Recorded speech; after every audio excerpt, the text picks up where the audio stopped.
ದಕ್ಷಿಣ America ಹಾಗೂ ಮಧ್ಯ America ಮೂಲದ ಸೋಲನುಮ್ ಮಮ್ಮೂಸಮ್ ಉಷ್ಣವಲಯದ ಬೆಳೆಯಾಗಿ ಉದ್ದಕ್ಕೂ ಹರಡಿದೆ.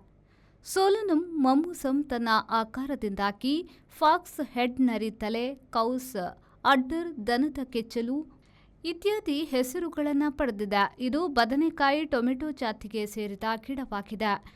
ಬಂಗಾರದ ಹಳದಿ ಬಣ್ಣ, ಕೆಂಪು ಬೀಜ ಹೊಂದಿದೆ.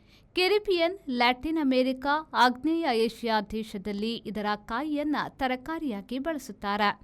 ಅಲಂಕಾರ ಸಸ್ಯವಾಗಿ ಬೆಳೆಯುವ ಇದರ ಹಣ್ಣನ್ನು ಚೀನಾದವರು, ಜಪಾನಿಯವರು ಹೊಸ ವರುಷದ ಅಲಂಕಾರಕ್ಕಾಗಿ ಆಮದು ಮಾಡಿಕೊಳ್ಳುತ್ತಾರೆ. ಆಗ್ನೇಯ ಏಷ್ಯಾದ ದೇವಾಲಯ ಅಲಂಕಾರದ ಹಣ್ಣು ಎನಿಸಿದೆ. ಇದು ಹಣ್ಣು ಒಂದು ಬಗೆಯ ವಿಷ ಹೊಂದಿದೆ. ಹಾಗಾಗಿ ಹಣ್ಣನ್ನ ನುರಿದು ಬಟ್ಟೆ ಒಗೆಯಲು ಬಳಸುತ್ತಾರೆ.